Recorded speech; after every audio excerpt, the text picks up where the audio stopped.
lamang kaibigan ng ating minamahal na presidente. Para na po siyang kapatid. Kung siya ay iyong kaibigan, maski na po ano ang i-offer ng kabila, siya po ay tatayo sa iyo. Bakit? Ganun po ang pagkatao ni Pastor Apollo C. Quiboloy. Dahilan nga sa kanyang pagmamahal sa ating Presidenteng Duterte, siya ngayon ay nakakulong. Lahat po ng assets niya, pati nga po aking bangko po, aking bank deposit, frozen po lahat. Alam nyo, yung SMNI, sarado po, pero marami kaming ginagawang paraan para makapagpadala pa rin ng balita sa inyo, para mabigyan po kayo ng boses sa inyong kampanya at para marinig ang mga taong walang boses sa ngayong administrasyon. Pag ilagay ninyo si Pastor Apollo C. Quiboloy doon po sa Senado, he will be your voice.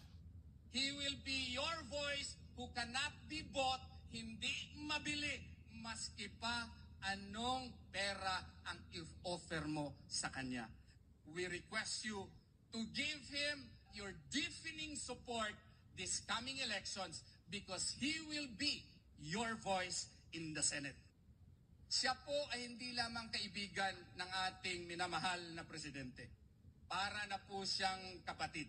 Kung siya ay iyong kaibigan, maski na po ano ang i-offer ng kabila, siya po ay tatayo sa iyo. Bakit? Ganun po ang pagkatao ni Pastor Apollo C. Quiboloy. Dahilan nga sa kanyang pagmamahal sa ating Presidenteng Duterte, siya ngayon ay nakakulong. Lahat po ng assets niya, pati nga po aking bangko po, aking bank deposit, frozen po lahat.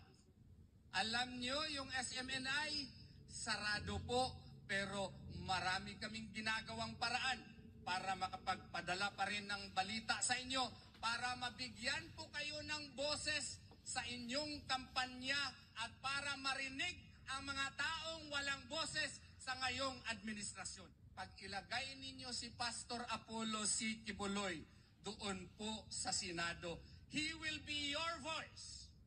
He will be your voice who cannot be bought, hindi mabili, maski pa anong pera ang offer mo sa kanya. We request you to give him your deafening support this coming elections because he will be your voice in the Senate.